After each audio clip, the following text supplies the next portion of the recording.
مدرسہ جامع العلوم۔ السلام علیکم ورحمۃ اللہ وبرکاتہ۔ الحمدللہ وکفی وسلام علی عبادہ الذین اصطفی، اما بعد فاعوذ باللہ من الشیطان الرجیم، بسم اللہ الرحمن الرحیم۔ یا ایھا النبی قل لازواجک وبناتک ونساء المؤمنین یدنین علیہن من جلابیبہن۔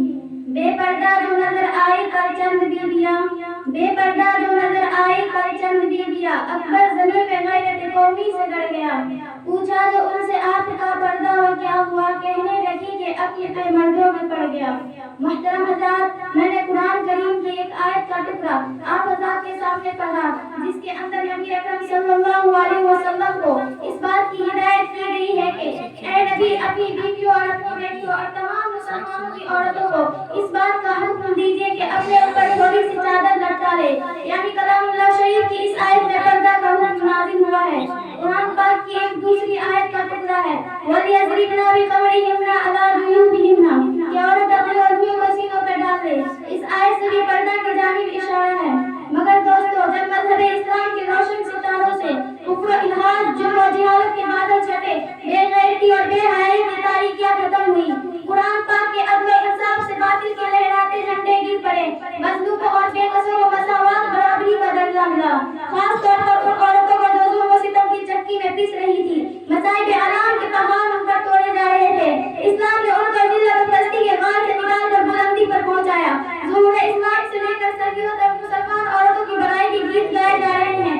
اگر تاریخ کے اوراق کھول دیے جائیں تو غیر مسلم عورتوں پر مسلمان عورتوں کی فضیلت اور برتری دکھائی دے گی، لیکن دیکھتے ہی دیکھتے پوری دنیا میں شیطانی ڈنکے بجنے لگے، مسلمان عورتوں کو مکاری و عیاری کے بندوں میں پھنسانے کے ارادے ہونے لگے، مسلمان عورتوں کو اس کے گھر کی چار دیواری سے نکال کر شارع عام پر بدنام و رسوائی کرنے کی انتھک کوشش کی گئی، اسے شمع محفل بنا کر درندہ صفت انسانوں کے حوالے کیا گیا، پردہ کی مخالفت میں لاکھوں صفحات سیاہ کر دیے گئے۔ ان کی صرف ایک ہی سزا تھی کہ پردہ سے گریبان کو چاک اور ریزہ ریزہ کر دیا جائے، عورتوں کو بے لگام و بے حیا چھوڑ دیا جائے، وہ جو چاہے وہ دکھلائے۔ چنانچہ خواہشات کی ان پیٹوں کی آرزویں پوری ہوئی اور انہوں نے آہستہ آہستہ مسلم خواتین کو بہکا لیا۔ مسلم عورتوں نے بھی پردہ جیسی عظیم نعمت کو پیٹھ پیچھے ڈال کر مردوں کے ساتھ کاندھے سے کاندھے ملا کر چلنا شروع کر دیا۔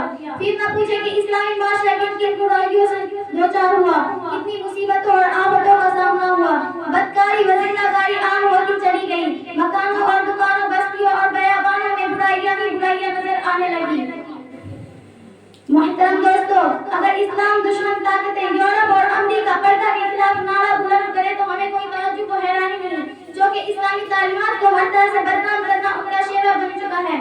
مگر افسوس صد افسوس، آج ہمارے قوم میں اکثر لوگ جو مسلمان ہونے کا دعویٰ کرتے ہیں اور محمد علی صلی اللہ علیہ وسلم کے امتی کہلاتے ہیں، وہ بھی اسی ذہنی غلامی کے شکار ہیں۔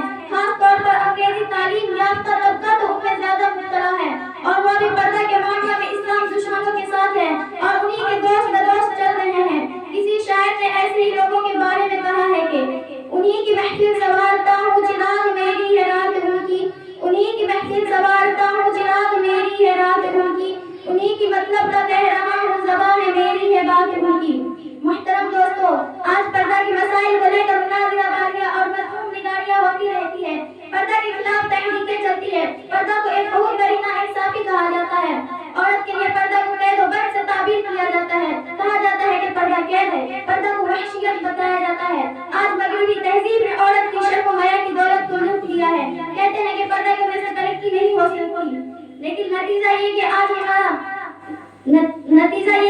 ہمارا خاندانی معاشرتی نظام تباہ ہو چکا ہے، اخلاق و آداب، شرم و حیا کا جنازہ نکل چکا ہے۔ یہی وہ تہذیب ہے جس نے عورت کو چراغی خانہ بننے کے بجائے اس کے اندر شمع محفل بننے کا جذبہ ابھارا ہے۔ رواج بے حجابی خوشنما کانٹوں کی مالا ہے، رواج بے حجابی خوشنما کانٹوں کی مالا ہے، نئی تحریر سے ہوشیار یہ تاریخ اجالا ہے۔ یہ اس یورپ اور امریکہ کا دین ہے کہ نوجوان لڑکیاں باریک سا دوپٹہ گلے میں ڈال کر اور چست اور باریک لباس پہن کر کھلے عام میں گھوم رہی ہے۔ میں اپنی ماں بہنوں سے یہی کہنا چاہتی ہوں کہ ہماری کامیابی کفار و مشرکین اور عیسائیوں کی باتوں میں نہیں، بلکہ ہماری کامیابی وہ کامرائیں خدا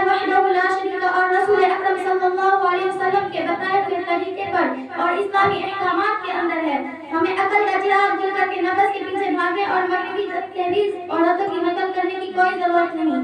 ہماری کامیابی خدا وحدہ لا شریک اور رسول اکرم صلی اللہ علیہ وسلم کی بتائے ہوئے طریقے کے اندر ہے.